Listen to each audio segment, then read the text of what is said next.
Olá, boa tarde, Eduarda, Diogo, meu advogado, Tiago, Isabel, Charlene, tudo bom? Paulo, bem-vindos.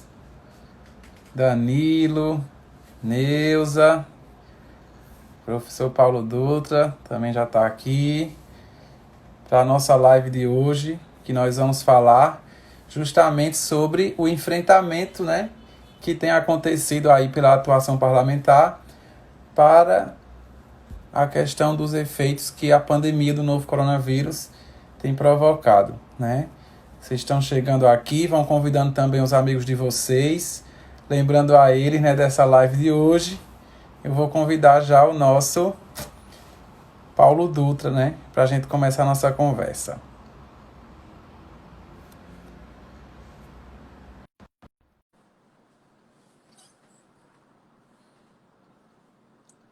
Carla, Júlia, tudo bom? Sejam bem-vindas. Eric, Jeane, seja bem-vinda. Agnella.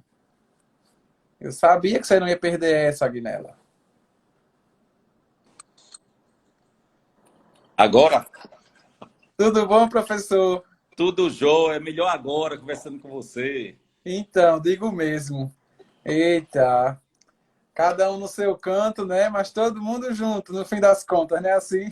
Não é o que eu digo, não é o novo normal, as pessoas não querem assim. Começamos É, então. é verdade. Tem que trazer alguma coisa boa. Essa pandemia não pode ser só coisa ruim, não, pelo amor de Deus. É Mas que bom, verdade. viu? Que bom. Eu quero iniciar logo agradecendo aí seu convite, porque é muito bom rever vocês, sabendo que nós vamos ter aí um grupo de pessoas queridas, que nós gostamos muito. Isso mesmo. Todo mundo aqui já está entrando, né? E eu vou dizendo assim que as pessoas vão convidando outras, né? Boa tarde, Sandra, Moavani, Raquel, para poder a gente conversar, né? Quando eu convidei o professor Paulo Dutra, né, para essa live, é porque, primeiro, que ele é um grande amigo, né, muito querido, e segundo, que toda semana, sabe, professor, eu estou fazendo uma live aqui no Instagram, justamente para a gente fazer o assunto educação, né, circular mais. Num período que a gente escuta tanta notícia que é duvidosa e às vezes é falsa, justamente para desinformar, né, a gente precisa fazer essa contribuição. Então, eu digo, a maneira que eu vou fazer é essa. Eu estou trabalhando bastante, né, sendo diretor de escola de casa, mas eu não vou mentir, eu estou trabalhando menos. Eu estou achando minha rotina mais leve, né? Não vou mentir em relação a isso. Então, a gente que já trabalha mesmo, a gente não sabe ficar muito parado, né?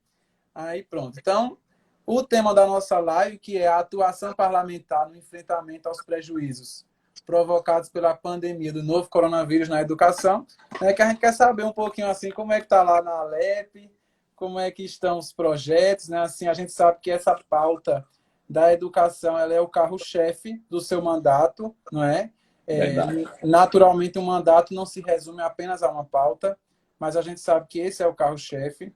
A gente mesmo, como educador, que vive o chão da escola, né, a gente sentiu uma alegria muito grande quando, quando viu a sua chegada, né, nesse local de representação que a gente precisava, né, ter esses reforços ali.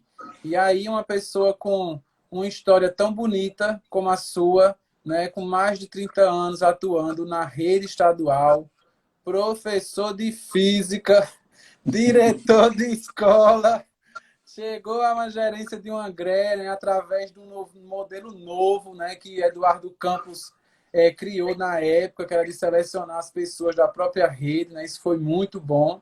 E teve sua habilidade, né, seu talento logo visto, e foi depois trabalhar pesado na implantação da política de educação integral aqui, que não deu só certo, né? Virou exemplo, virou modelo para o Brasil todo, e hoje influenciou já, né, na verdade, porque agora nós temos um novo ensino médio, né, com homologação, com tudo que está nas fases de implementação, né, de acordo com a lei dele. Então, não tinha pessoa melhor para a gente conversar hoje, não, sobre a educação. Obrigado, Paulo, por suas palavras. Mas fico muito feliz de poder também estar conversando com um diretor que tem uma história que você tem, porque não é acaso. A educação integral surgiu lá em 2004 no ginásio pernambucano e hoje você gerencia, você é gestor dessa escola. Então, eu acho que o mais importante disso tudo é a gente saber que construiu com os professores da rede, que esse conhecimento vai ficando cada vez mais profundo na rede e que nós vamos aprendendo e construindo com os colegas. Então, eu fico muito feliz mesmo de poder bater esse papo aqui contigo hoje.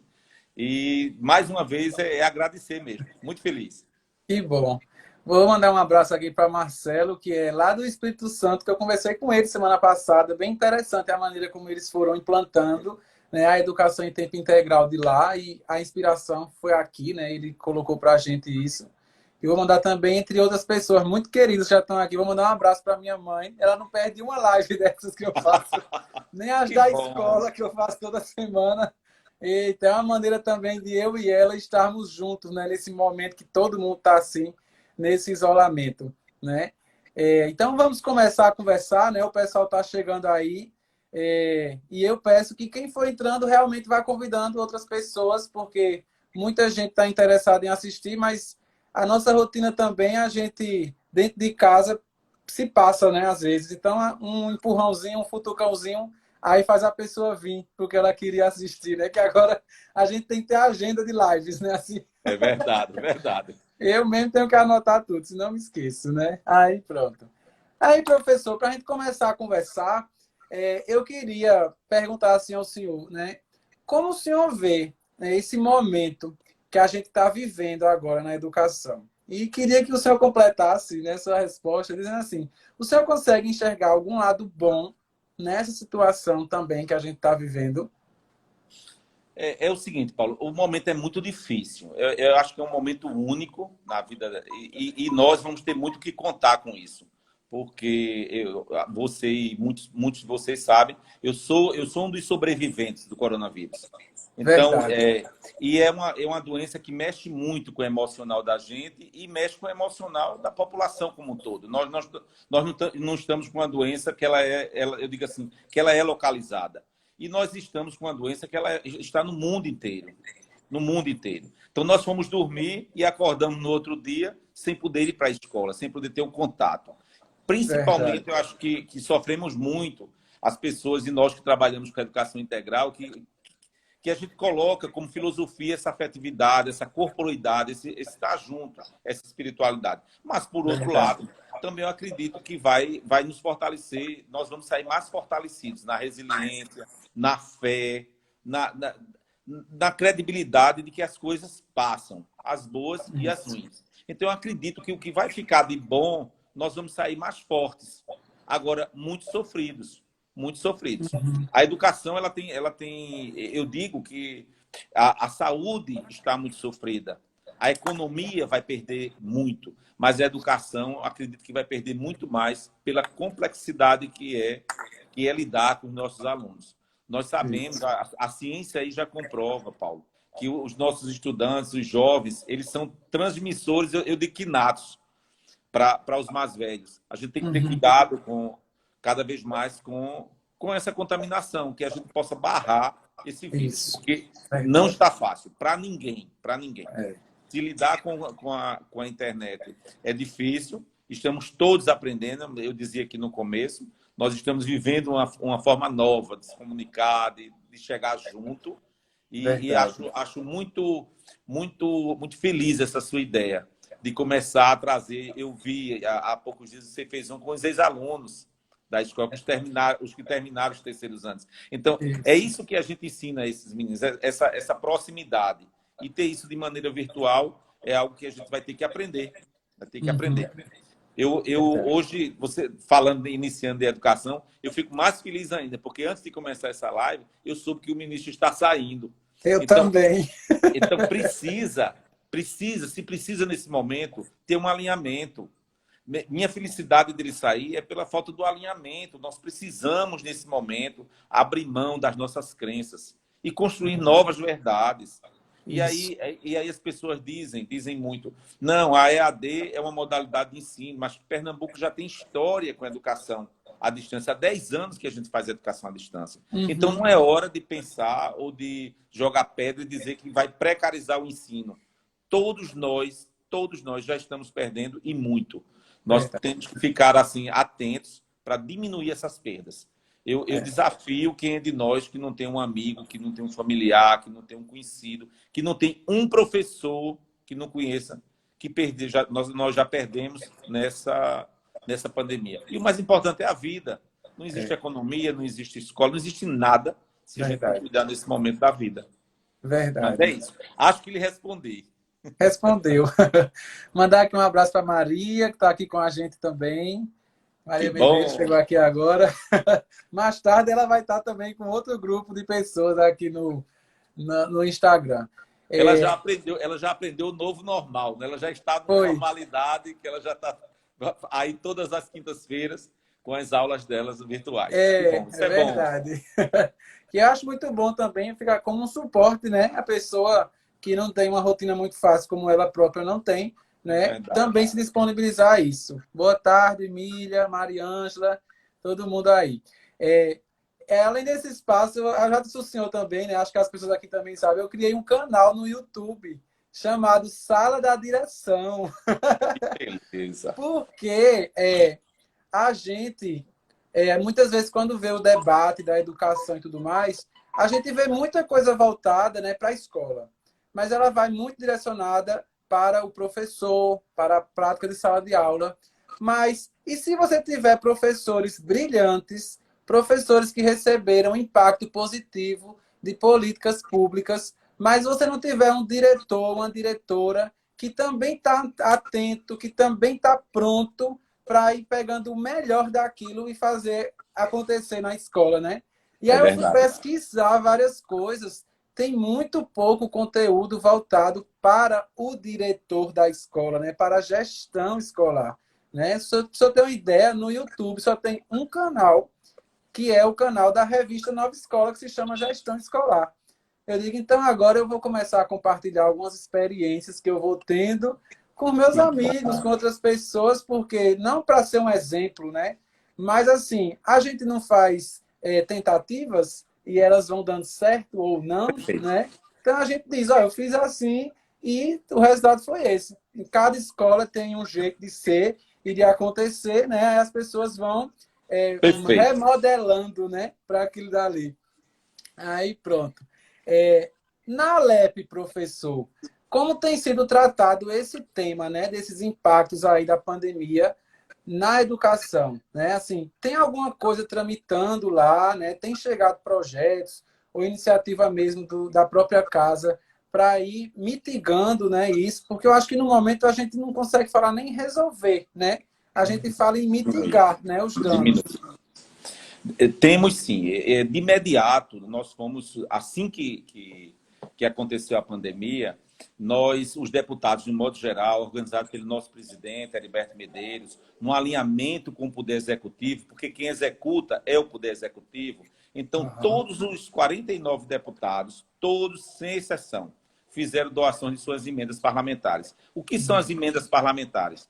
Todo deputado ele tem anualmente 1.864.000 para destinar a obras, a trabalhos realizados nas suas cidades, nas suas bases eleitorais. Por Uhum. exemplo, você tem um deputado que é de Petrolina, normalmente ele destina bastante para aquela região.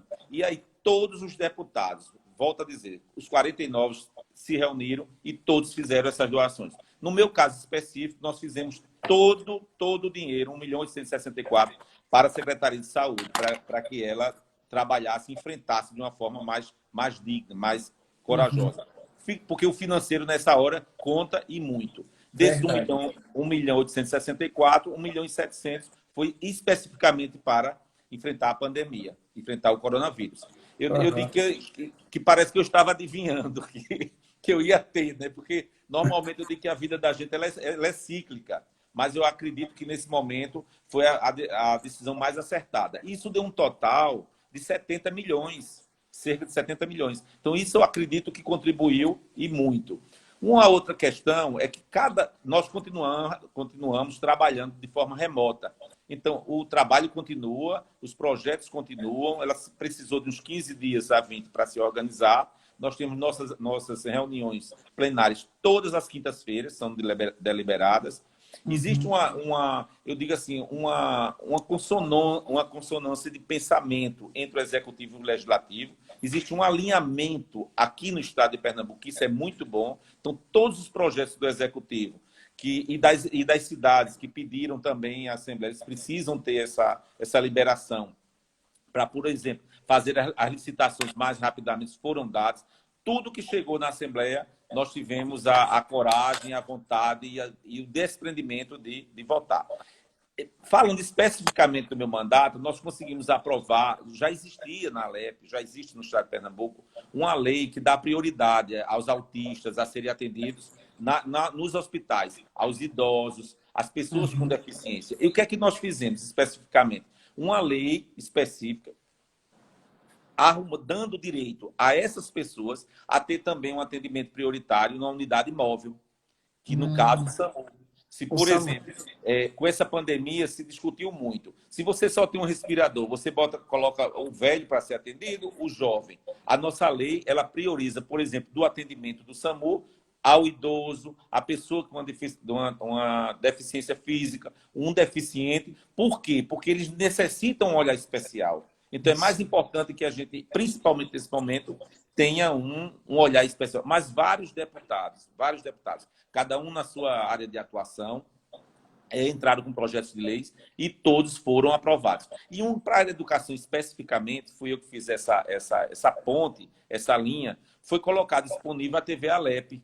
Quando nós percebemos, tivemos uma conversa com o secretário Fred Amâncio, e quando nós percebemos que iriam existir as aulas remotas, nós fizemos um contato com o nosso presidente, Heriberto Medeiros, e conseguimos firmar um convênio com a TV Alep. E essas aulas hoje elas são gravadas no momento que elas estão acontecendo. São aulas ao vivo.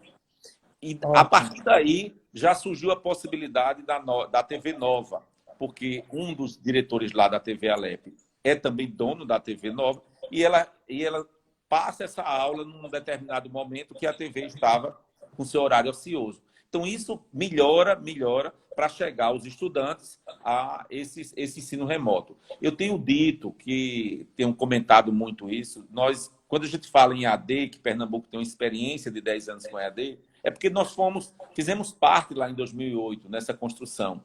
Isso. E nós aprendemos fazendo. E não está sendo diferente agora essa forma remota.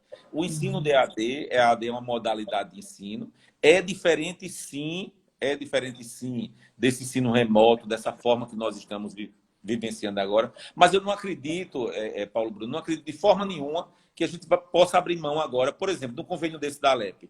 Isso é um convênio que tem que perdurar até para atender os alunos de EAD.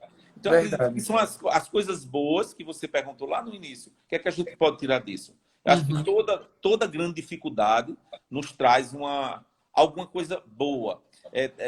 Pessoal, dizem muito, né? Se está muito ruim, é porque quando passar vai ser melhor. Então, Deus ajude a passagem dessa pandemia, né? Verdade. Inclusive, eu acho até que em algum momento foi se criando algum tipo de preconceito, né, em relação a estudar presencial, estudar à distância, né? Muitas vezes a inserção mesmo de novas tecnologias na sala de aula, na escola, né? A gente sabe que isso não é só uma coisa de iniciativas individuais, mas tem que ser realmente uma coisa de estrutura, né? De uma política, estrutura de material, estrutura de formação, para ir meio que remodelando uma cultura, né? Nas próprias escolas. Mas agora a gente foi jogado, vamos dizer assim, nisso, né? Porque verdade. é como se a gente estava aqui em cima de um tapete bem tranquilo, puxaram dos nossos pés e a gente, né, teve que arrumar um jeito de se equilibrar. Verdade. Né?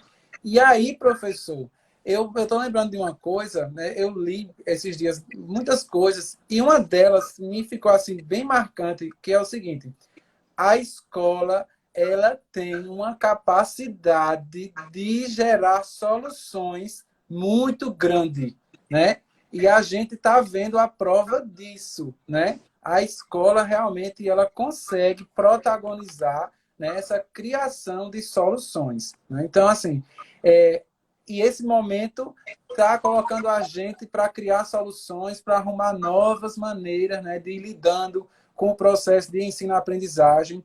Obviamente que para a gente, né, da escola pública, a gente tem uma dificuldade extra, que é justamente a condição de acesso, né, dos nossos estudantes para eles acessarem essas aulas, essas atividades remotas. Porque aí a gente tem que ter cuidado para a gente não piorar uma situação Verdade. de desigualdade, né?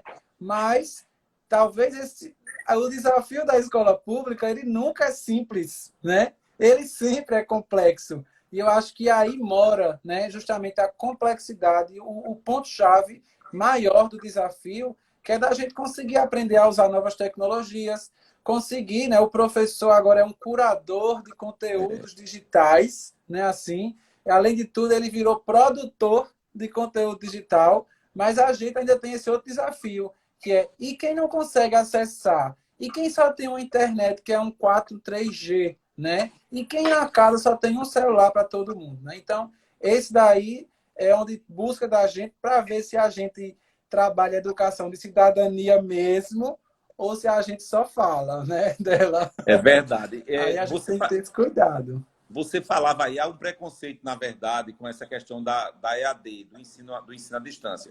E há quem diga, a própria universidade discute muito, que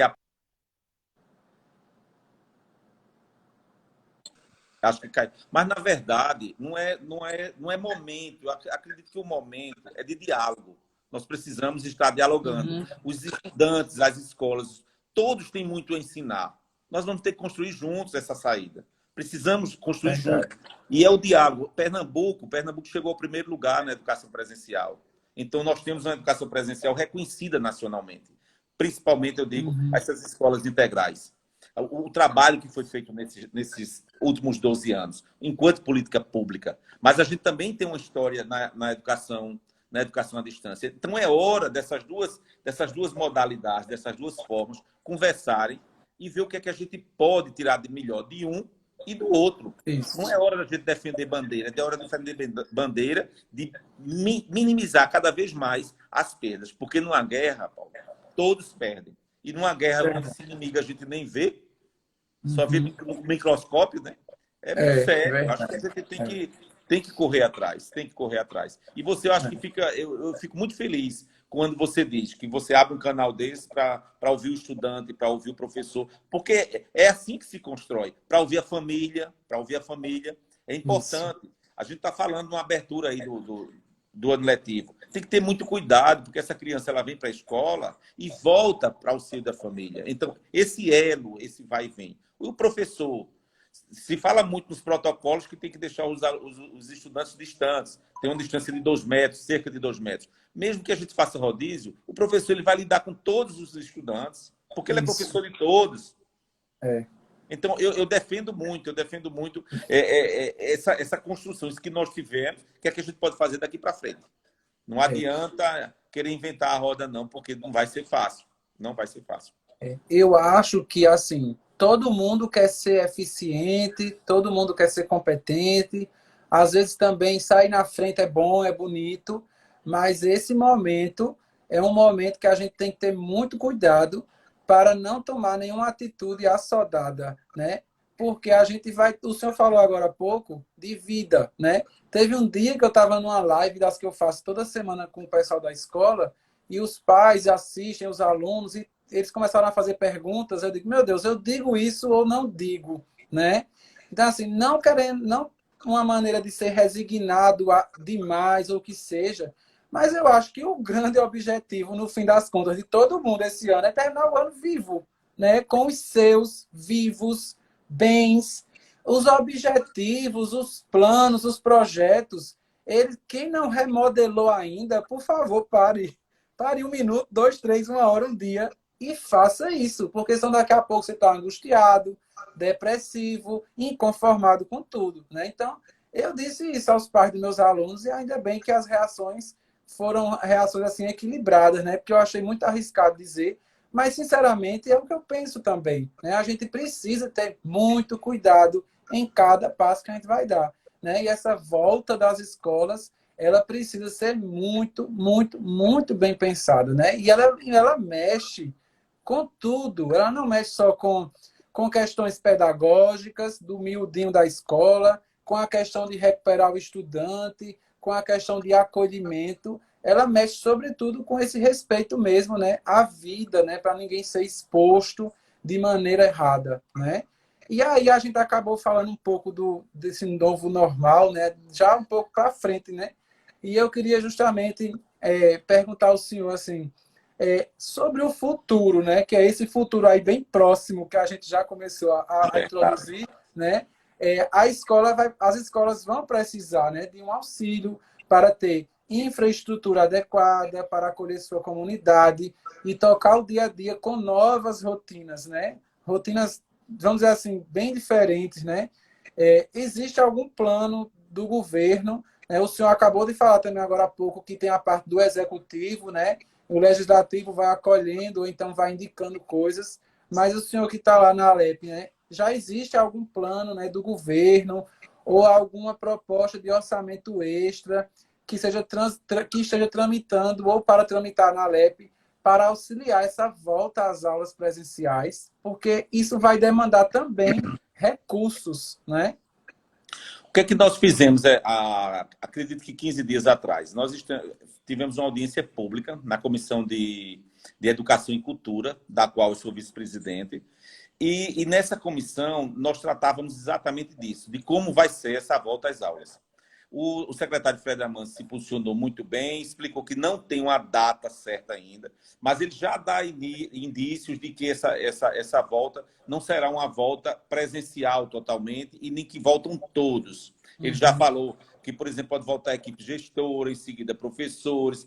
Porque, Paulo, o que nós temos visto mundo afora é que o protocolo ele é rigoroso. E aí, eu fui diretor de 3 escolas. Eu sei como é que nós vivemos nas escolas, das nossas necessidades de pessoal, da própria secretaria, da própria limpeza da escola. Isso vai ter que mudar, então a gente vai ter que pensar e, como você disse, voltar com segurança. Nós temos o caso do Rio de Janeiro. O Rio de Janeiro já disse que só volta quando tiver vacina. Eu também não penso que a gente possa, nesse momento, não chegou o momento de radicalizar, mas de dialogar. Eu me preocupo, eu escutei essa semana uma entrevista onde o presidente do sindicato das escolas particulares defendia que deve voltar o 3º ano do ensino médio, que aí eu vejo uma lógica por conta do Enem. Então, se uma escola, vamos falar do ginásio pernambucano, se ela vai voltar só com as turmas de terceiros anos, 6 turmas, 5 turmas, então você tem ali uma escola à disposição de um grupo menor de estudantes. Isso. Então, você vai ter condições de atender os melhores. Mas ele dizia também, defendia a volta da educação infantil. E aí eu procuro uma ligação entre educação infantil e ensino médio, e não existe essa lógica. Então, a gente tem que ter muito cuidado. O ensino médio, eu entendo, e o 3º ano, por conta do Enem que se aproxima, e porque nós tínhamos um ministro, que bom que já estou falando no passado, nós tínhamos um ministro que ele era contra adiar o Enem. Quando ele adiou por 60 dias. Ora, por que adiar por 60 dias? Eu não sei quanto essa pandemia vai durar. Eu queria que ela acabasse amanhã. Eu queria que acontecesse como aconteceu quando ela chegou. Que nós fôssemos dormir hoje e amanhã acordou, vamos voltar tudo ao normal, porque encontramos a vacina. Porque o que vai resolver é uma vacina. A ciência já está dizendo isso, já está comprovando isso. Então, eu gostaria muito que fosse assim. Então, eu acredito que essas audiências públicas, essa forma de construir coletivamente, escutando os estudantes. Tivemos uma ontem também com o pessoal da UPE, porque de imediato, até por conta da legislação dos órgãos de controle, a Secretaria da Educação ela cancelou as bolsas dos estudantes, os bolsistas. Mas é porque o objeto está claro lá, é para ele estar estudando. Se ele não está tendo aula, foi cancelada. Mas aí, cerca de 390 estudantes, o secretário Severino explicou muito bem, cerca de 390 estudantes fizeram um requerimento, explicaram seus motivos e 190 desses foram deferidos. eles estão recebendo suas bolsas. Porque então, esse momento, se a gente puder dialogar cada vez mais e buscar soluções que possam contribuir, esse é o papel nesse momento da Assembleia. Nós não temos como colocar uma lei, uma forma para o executivo, para o executivo executar essa lei, onde isso tem algum gasto financeiro. O executivo tem que dizer o que ele tem financeiramente para gastar, para poder a gente, então, apoiá-los. Então, isso é uma decisão do executivo, mas nada impede que o nosso trabalho seja cada vez mais de trazê-los para um diálogo, para uma construção coletiva. E o que me preocupa muito nessa volta às aulas é porque nós trabalhamos com políticas públicas. Então, nós não podemos pensar em, por exemplo, vamos a partir de agora fazer um ensino remoto para a educação básica. Só remoto. Nós temos aí os dados mostrando mais de 30% não tem acesso, como você acabou de falar, às mídias, ao computador. Então, o que é que a gente vai fazer com esses 30%? Então, eu acho que chegou a hora de nós, professores, pensarmos, lógico, em políticas públicas, mas com uma preocupação maior de atender a cada um. Então, aquele que não tem o acesso, ele vai ter que ter um atendimento diferenciado. Não sei como. É isso que eu não entendo às vezes. O próprio MEC defende nesse governo a homeschool. Eu sou contra a homeschool, a escola em casa, né? Você aprender sem instituição escola. Eu sou contra. Mas nesse momento não é hora de ser contra nem a favor. É hora de construir. Então, nesse novo formato, nesse novo normal, lógico que vai precisar ter o ensino em casa, como já estamos tendo em muitas escolas. Então, eu acho que essas várias formas é que pode surgir uma nova forma para que a gente trabalhe, sem esquecer que eu defendo muito, eu acho que a instituição escola ela é sagrada. Nós precisamos dessa instituição. Precisamos para a construção do conhecimento, para que a gente possa passar tempo a tempo e construir com esses jovens o que a gente viveu. Acho que a gente precisa dessa relação. Eu digo sempre, eu lembro sempre, quando a gente sai da universidade, a gente diz assim, acha que sabe de tudo daquele curso. A gente acha que sabe de tudo. E a gente depois vai vendo que mesmo daquele curso a gente não sabe de nada. Mas aquele ambiente de universidade, o que a gente aprende ali nas relações com os nossos colegas, com os nossos professores, a gente leva para a vida toda. Então, tem mesmo que passar por uma universidade. E até ter essa fase de achar que sabe de tudo e descobrir que não sabe de nada. Todo dia nós temos que aprender. É verdade, professor. Eu quero aproveitar aqui para agradecer, né, as pessoas que estão aqui conosco, né? Eu não consigo falar de todo mundo, até porque eu não consigo acompanhar, né, aqui todo mundo, nem nada, mas Maria Antônia, aqui da Recife Norte, né, que mora lá em Olinda, nossa amiga. Mandar um abraço para a Osana, que é lá de Fernando de Noronha, que foi professora comigo lá. Que né? beleza! Isabel, Daniele, que trabalha comigo. O senhor quase não conhece Daniele, né? Precursora comigo da educação integral. Eu dizia, nós saímos da Recife Norte, aí saiu eu, Socorro Rodrigues e Daniele. Vamos embora, construir, aprender e tocar o barco. É verdade. Abraço aí para Flávia, lá da GRE também, para Helena, que trabalha comigo, e Yasmine, minha aluna lá de Itaíba. Professor, eu vou contar uma historinha rápida aqui, que foi uma coisa que me emocionou esses dias, né, desse isolamento. Yasmine é uma estudante que eu ensinei a ela a primeira série.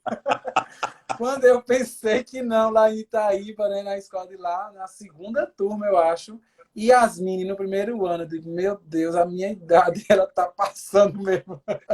né? Porque eu tinha ensinado ela na primeira série. Eu digo, foi meu primeiro ano de trabalho. Aí, e hoje Yasmine, né, eu vejo ela lá em Itaíba, Yasmine é coordenadora de barreira sanitária. Que beleza! Porque nos municípios pequenos está acontecendo muito, né?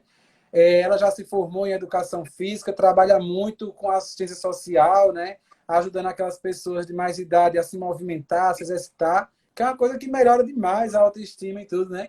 E eu vejo ela fazendo isso.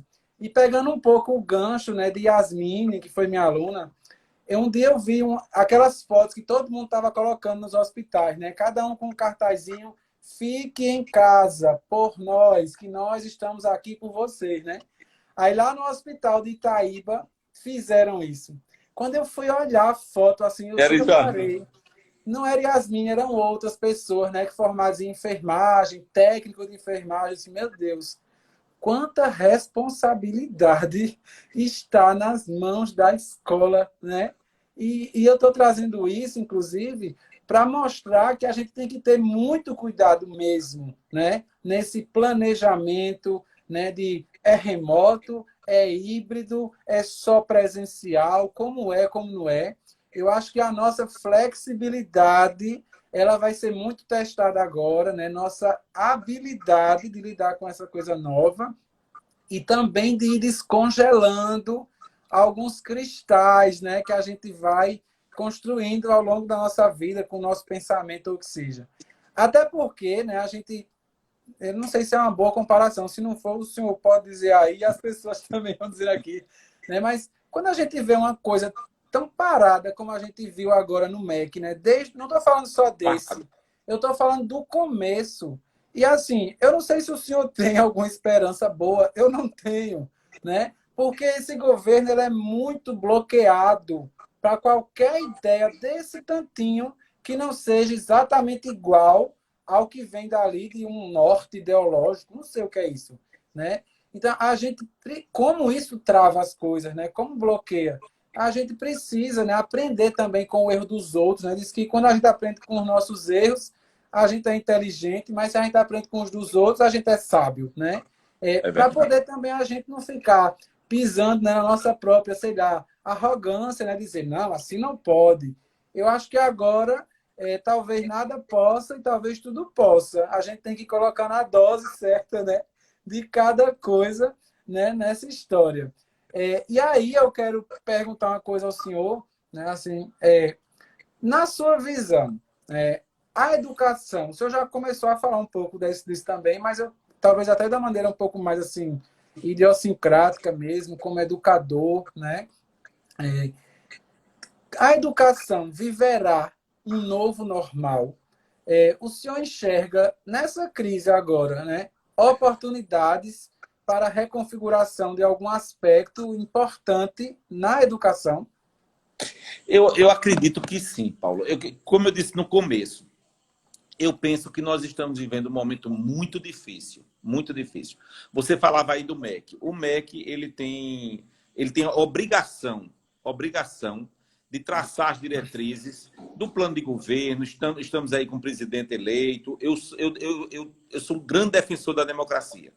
Então, está aí o presidente eleito, teve o maior número de votos, mas o primeiro-ministro, para mim, ficou numa letagem, numa coisa parada e parou tudo. Principalmente, tudo. Você não via um norte com o primeiro-ministro. A gente quis que ele saísse. Veio o Van Traub pior, porque ele tem uma coisa com a ideologia, que a ideologia é dele. Ele é que se fechou ali. E parou, eu digo que parou por completo, letargia total. Mas eu acho que agora, com essa pandemia, a coisa vai ter que mudar. Ela não vai mudar porque as pessoas mudaram. Olha, ele caiu hoje. Uhum. Quem diria que ele ia sair nesse governo Bolsonaro, tão alinhado como ele é com o presidente? Mas porque as pessoas estão percebendo que precisa ter o diálogo, o mundo vai mudar com essa pandemia. Não é Isso. Pernambuco, não é escola. Eu acredito que vai mudar tudo. O que é que a gente tem que tirar de lição de melhor, ou o que é que a gente pode construir com esse novo coronavírus? Eu acho que é isso que a gente está fazendo, é dialogando e buscando soluções. E aproveitando também no trabalho que nós estamos trabalhando para fazer o que a gente acredita. Por exemplo, eu fui ver e você falou aqui. Nós tivemos lá atrás, acho que 2007, 2008, na verdade foi 2011, que ele veio realmente acontecer um programa chamado Professor Conectado. E Sim. qual era o objetivo desse professor conectado? Era dar um computador para todo professor para inseri-lo no mundo digital. Ora, se hoje nós estamos discutindo como vai ser esse novo normal para a escola, precisa ter. Por que não pensar num programa desse? Por que não pensar numa forma de contribuir com o professor num olhar especial? de formação, para ele ter esse acesso. E por que não aos nossos estudantes também? Tem que ter alguma forma. Esses que não têm. Porque, eu volto a dizer, nós trabalhamos com políticas públicas. Nós fizemos uma indicação para o governo do Estado com essa possibilidade dele pensar de como contribuir com os professores, porque não se enganem, não. Ninguém pode se enganar com isso. Os estudantes, os estudantes eles estão passando. Então, por exemplo, se a gente volta à aula agora, semipresencial, vamos chamar assim, ou de uma forma híbrida para o estudante do terceiro ano, ele atende o Enem dele, que vai ser daqui a... Ele tem agora tinha uma possibilidade com o ministro anterior de escolher até maio, que eu disse que tinha certeza que todos iam escolher até maio para fazer o Enem. Então, ele tinha essa possibilidade. Ninguém sabe como é que vem agora, mas ele vai ter um tempo de se preparar para esse novo Enem. Então, o grupo é menor. E, aos poucos, a gente vai atendendo esses professores. Porque, na hora que a gente pensar também numa volta e fizer um rodízio com esses alunos, nós vamos precisar de mais professores. Nós vamos precisar de mais professores. E é muito simples fazer essa conta. Quantos médicos e enfermeiros, pessoal da saúde, nós temos infectados? Mais de 2.000 aqui em Pernambuco. Imagine professores. A nossa classe, Paulo, ela é uma classe que ela não é tão jovem mais, não. Faz muito tempo que teve concurso. Verdade. Então, na maioria, sem medo de errar, eu não fiz pesquisa nenhuma, mas a maioria dos nossos professores, dos nossos funcionários, eles já estão entrando no grupo de risco. Então, você tem que ter muito cuidado com isso. Muito cuidado como é que vai ser esse novo normal, como vai ser essa volta. Mas eu ainda queria falar de um projeto que nós fizemos tanto trabalho, eu digo, no Executivo, de 2008 para cá, toda a seleção para a educação profissional, para as escolas técnicas, nós tínhamos um percentual de... Começamos com 30% para a rede privada e 70% para o público. Depois nós mudamos, foi 80% para a rede pública, 20% para a rede privada.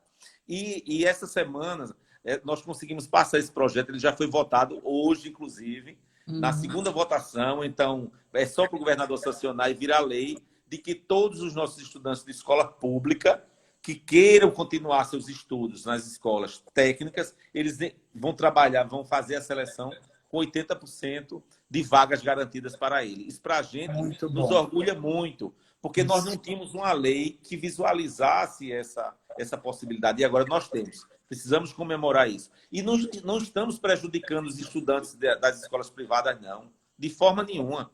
No nosso estado, dos 100% de estudantes na educação básica do ensino fundamental que vão para o ensino médio, cerca de 18% da rede privada.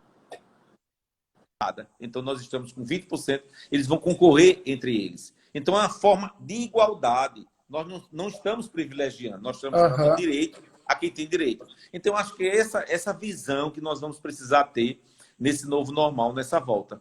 Nós temos a escola. Nós lá, eu lembro que quando na volta na redemocratização, eu fui diretor eleito de escola, com a comunidade escolar. Então, veja, lá atrás era muito importante para a gente fortalecer a redemocratização do país. Então, veja, nesse momento, e a gente discutia muito a autonomia da escola.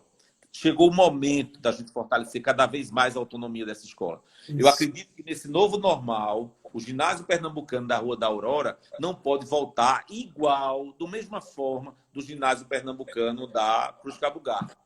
São bem próximos, mas a realidade de cada uma tem que ser respeitada nesse novo normal. Em quantitativo de funcionários, em quantitativo de alunos, de como voltar e a quem atender. E quem sabe disso, quem sabe como voltar, são vocês. É a equipe gestora, são os professores, são os estudantes, é a família desses estudantes. Então, é muito complexo. Como eu disse a você no começo, e você é hoje, eu fui gestor de escola numa época que não tinha esse programa de que fazia horário, não. Nós fazíamos manual. E quando o professor chegava novo, que é de uma época também que faltava, às vezes chegava maio, nós não tínhamos o professor da disciplina, nós tínhamos que rever o horário, porque aquele professor não podia trabalhar numa quarta-feira, que ele tinha uma folga. E isso era muito complicado, e tinha diretor que não queria, preferia nem receber o professor do que mexer no horário. Porque era uma dificuldade muito grande mesmo, entendeu? E imagine agora, uma secretaria funcionando com 1.059 escolas, E eu aqui defendendo e continuo defendendo que tem que ser um novo normal para cada escola.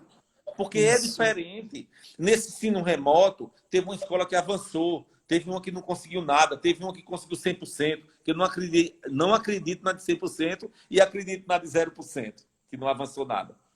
Mas quem sou eu para avaliar? Precisa ter um olhar específico para cada uma. Então, Isso. é hiper complexo. Eu acho que está na hora da gente ouvir as pessoas e fortalecer aquela autonomia localizada que a escola tem. Eu só vou dizer ao senhor que aqui o pessoal foi colocando várias reações muito positivas, né? E é realmente em relação a essa sua sensibilidade de olhar para a questão, né, do nosso quadro, né, de profissionais que a gente tem, né, dos professores, né, essa humanidade, né? Essa questão também de lembrar desse programa que houve, né, do aluno conectado, do próprio professor Professor conectado. conectado. Eu Exato. lembro que o ano que eu entrei no estado foi o ano que, de repente, tome computador para todo mundo. Diga, eita, tive sorte. Aí, pronto. E hoje em dia não tem, né? E assim, a gente também sabe que às vezes uma pessoa tem mais condições e outra não tem tanto, né? Não tem Eu tenho condição, não. professores que têm internet melhor em casa, mas tenho outros, por exemplo, porque assim, houve uma cobrança muito grande para a gente ficar fazendo aulas, né, de videoconferência, com um horário fixo e tal, como as escolas particulares estão fazendo. Só que assim, quando eu pensei que era só o estudante que não ia ter muito essa possibilidade, né, ia ficar alguns de fora por conta disso, tem professor também que a internet dele não aguenta, né, que eles produzem vídeos e tudo mais, tem uma produção boa para os alunos, mas às vezes ficam meia-noite, 1 da manhã subindo os vídeos no YouTube, no Instagram, para no outro dia o aluno assistir, né? Então, assim, existe também essa questão. A gente precisa olhar para um lado, precisa olhar para Isso. o outro, né? O governo, né, e a Secretaria de Educação, que são os órgãos executivos, né? Eles vão precisar ter muita sensibilidade nessa questão. A partir do momento que a escola tenha que trabalhar presencial e também remotamente, que é o que a gente chama de ensino híbrido, muda também um pouco as coisas, porque hoje cada um está fazendo meio que consegue. Mas a partir do momento que a gente volta a ter expediente na escola, aí já vai vir para a escola ter procedimentos, regras, normas, organização de como vamos estar ali e como o professor vai organizar as coisas para mandar para o aluno que está em casa. Então, a escola vai ter um espaço para ele gravar vídeo, a escola vai ter uma sala, né, específica para esses momentos. Isso, isso. Tudo isso muda de novo, né? E até um dia eu estava conversando, né, com o psicólogo, e eu dizendo aí, eu digo, que quando começou a sinalizar a volta às aulas, eu já vi o aperreio de todo mundo. Eu disse, Gustavo, eu estou achando assim que já virou normal isso de agora. Quando for para voltar, vai ser outro remeleixo no emocional, no psicológico, em tudo de todo mundo, né? Porque a gente, como pessoa, a gente tende, né, aquela lei da inércia, né? A gente senta ali no É. canto ou para numa situação e a gente vai se acostumando e vai ficando ali. Mas assim, a gente precisa saber que isso daqui é como se fosse uma estação de uma rodoviária, né? A gente parou e daqui a pouco vem outro ônibus que a gente vai pegar, que é a volta, né? A gente não pode ficar pensando que aqui é o lugar que eu vou morar, por exemplo, né? E ele disse, Paulo, por pelo menos duas razões, né? E não estou falando de professor, estou falando de todo mundo. As pessoas, tem algumas gostando de estar em casa, né? E tem outras que vão ter muito medo, além da conta, né, de voltar, que é justamente os riscos, né, que a gente falou aqui agora, de contágio e etc e tal, de fragilidade de saúde. Então a gente E fica cada muito... pessoa, Paulo, e cada pessoa reage de uma maneira. Isso. Eu lembro, na minha doença, eu demorei, eu não consegui fazer de imediato o exame de sorologia para ver se estava curado. Eu só consegui Uhum. fazer 40 dias depois. Fui 2 vezes, cheguei aí, inclusive, num dos laboratórios, e o laboratório tinha acabado o reagente no dia anterior. Meu Então, Deus. então foi difícil. E isso me causou mexeu muito com o meu emocional. Porque você não sabe se tá bom, você não tomou remédio. Porque eu comecei a ter os sintomas 3 de abril. Ninguém falava em vermectina, em cloroquina, ninguém falava Nada, em nada. Era nada. assim, se faltar ar, vá para o hospital que você vai. E eu dizia, eu não quero ser entubado, porque eu morria de medo de ser entubado, porque de cada 3, dois iam embora. Então isso me apavorou. Então, eu digo assim, eu só vim entrar numa certa normalidade 60 dias depois. Ah, não, mas com 14 tem que voltar a trabalhar. Que bom que eu não voltei. Voltei de forma remota. Eu conseguia Uhum. participar. Isso. Mas se tivesse que voltar, como são nas empresas, com 14 dias, eu via que eu não tinha condição emocional. E aí nós temos algo muito interessante, que você sabe bem e faz muito bem feito aí na sua escola, e muitos gestores também fazem, que é o acolhimento. O aluno do segundo ano, ele acolhe o do primeiro que está chegando, mostra a ele a escola, diz a ele, você vai passar aqui 3 anos da sua vida. Aí eu pergunto, e nessa volta às aulas, quem que vai nos acolher? Quem vai acolher nossos professores, nossos alunos? Precisa pensar nisso. Você citou aí um psicólogo. Precisa pensar para essas pessoas botarem para fora suas angústias e voltar Isso. realmente com gosto de gás. Verdade. É verdade. A gente vai ter que ter muita força. Acho que resiliência nunca se precisou tanto, né? Tanto. Protagonismo da gente que é gestor, do professor, do aluno que está tendo que se conduzir, né, em casa, a autogestão dele, né? O autodidatismo está muito forte agora, precisa puxar dele próprio, né? Os próprios pais, né, eles estão precisando, eles foram convidados agora, vamos assim, pegados na beca, né, vamos dizer, como diz o Matuto, para esse protagonismo de incentivo, de estímulo, de acompanhamento mesmo. Está estudando, não está, né? Essa semana nós estamos fazendo como uma busca ativa, né, da escola. A gente vai fazer amanhã um encontro virtual. Vamos fazer uma experiência, vamos ver o que é que vai dar. A gente conseguiu 1.000 pessoas no canal do YouTube da escola, né? E E aí a pronto. gente consegue fazer uma transmissão. E a gente criou a programação toda, vai ter tudo, vai ter aluno cantando, tudo que tem vai Ai, que ter, né? maravilha. No Olha aí. formato de agora. Aí a gente aproveitou o ensejo que a gente quer que os pais participem.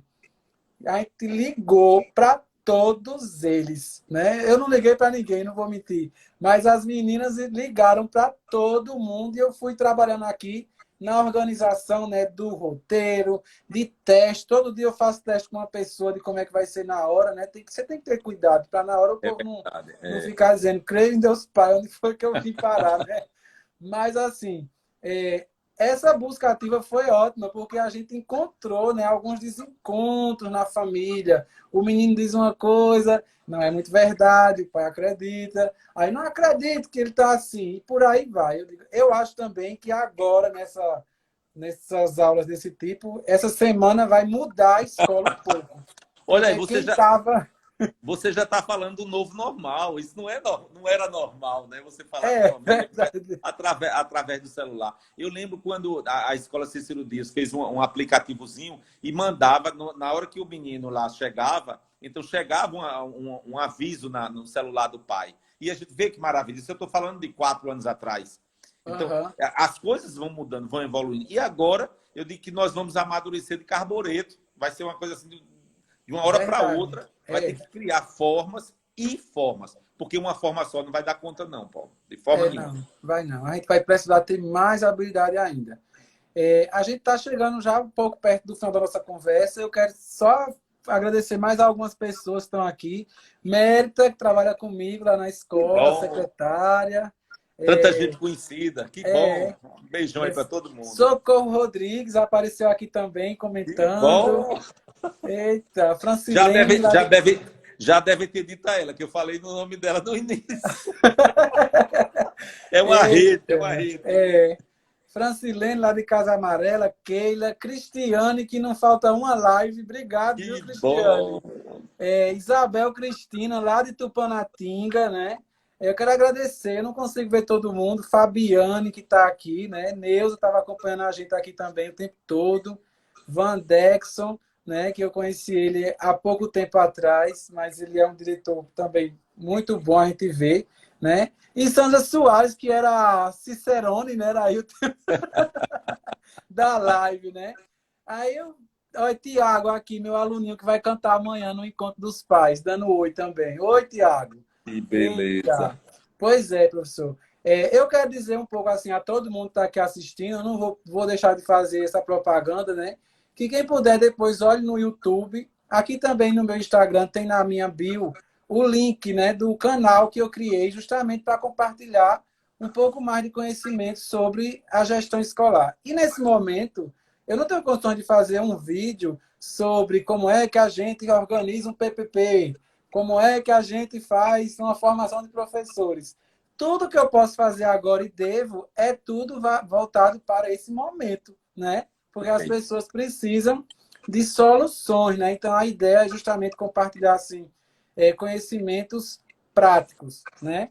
Estou vendo aqui agora também que Júnior César, lá de Itaíba, não sei se o senhor lembra dele, que ele foi diretor Sei quem também da é. escola. Oh, é secretário hoje, né? Ele é o secretário de lá, eu fiz uma Tá vendo live que eu com ele lembro? também aqui.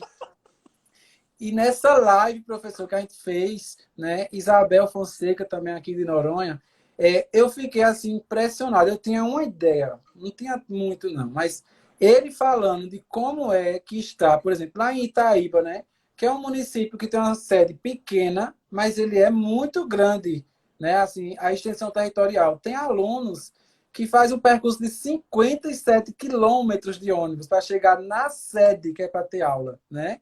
Lá tem uma escola, por exemplo, na sede que tem 3.000 alunos, né? E a sorte dele é que ele foi começando, desde o início da gestão, aí nucleando escolas, né, na zona rural, para poder aqueles alunos estudarem mais perto de casa e tudo mais. Mas os desafios são enormes. Eu fiquei impressionado. E assim, Itaíba, ela é um município que ela está no hall de 80% dos municípios do Brasil inteiro, que é aqueles que têm menos de 50.000 habitantes. Né? Itaíba só tem 30, mais ou menos. Né? Então, realmente, assim, esses municípios, o senhor falou de cada escola precisa de uma solução, né? E Perfeito. quando a gente olha o MEC assim, olhando para cima, né, sem olhar para o chão, nem pisar na terra, a gente vê o tanto que faz falta, né? Porque se cada município desse vai precisar de uma solução específica, quem está olhando por eles, né? É verdade, é É verdade. triste essa parte. Ainda bem que muita gente da sociedade civil, né? A própria Undime, o Concede, o Todos pela Educação, outros institutos estão fazendo alguma coisa, né? Mas, assim, é isso, a gente não pode se furtar, né? Se a gente está nessa vida, se é essa a luta que a gente escolheu, se é essa a nossa missão, né? Porque eu acho que não sei se tem como a gente trabalhar com educação só pelo salário, né? Se fosse, eu acho que pouca gente estava, né? A gente, Exato. quando entra, já é depois fisgado mesmo por outros motivos, né? Que Então, são as relações, né? São as relações que é, nós construímos. Se questiona tanto as pessoas que chegam para assumir cargos que envolvem escolas. Aí uhum, eu digo são gerentes, são secretários, e se envolve tanto que começam a aprender. Mas essa isso, profissão da gente ela tem uma coisa diferente, ela tem uma coisa que é lidar com o outro e para o outro. Como isso, a gente fica feliz, você falando aí de uma aluna sua, quando você encontra um aluno seu que diz que está, às vezes, até num cargo melhor do que o nosso. Isso é muito isso, bom. verdade. Realmente a gente ensinou, porque a gente não É, ensina para a gente ensina para voar, né? As é. pessoas serem autônomas. Pronto, professor. A gente agora só tem 1 minuto. Vamos se despedir de todo mundo, né, aqui. Eu quero lhe Eu, agradecer de coração. O senhor topou na hora de primeira essa live, né? E agradecer a todos que estiveram aqui. Na semana que vem, sai um pouco assim do meu universo, que é mais ensino médio. Eu vou conversar com um rapaz que é aqui do Recife, que se chama Rogério Moraes, que ele é que secretário bom, secretário executivo para a executivo. primeira infância. Então, quem tiver Muito interesse nesse bom. tema, se junte a nós. E agora o senhor pode também se despedir aí de todo mundo. Muito bom. Eu que quero agradecer a você pela oportunidade da gente estar podendo ter essa conversa, falar e construir juntos esse novo normal. Quero dizer que travou aqui no número 14, eu só vi 14 pessoas primeiras, então não vi as pessoas entrando, mas um abraço a todos e sei que tem muita gente do convívio da gente. Um Tem, abração e um beijo no tem coração sim. de cada um e de cada uma. Muito obrigado, Paulo. Valeu, professor. Tchau. Obrigado a todo mundo.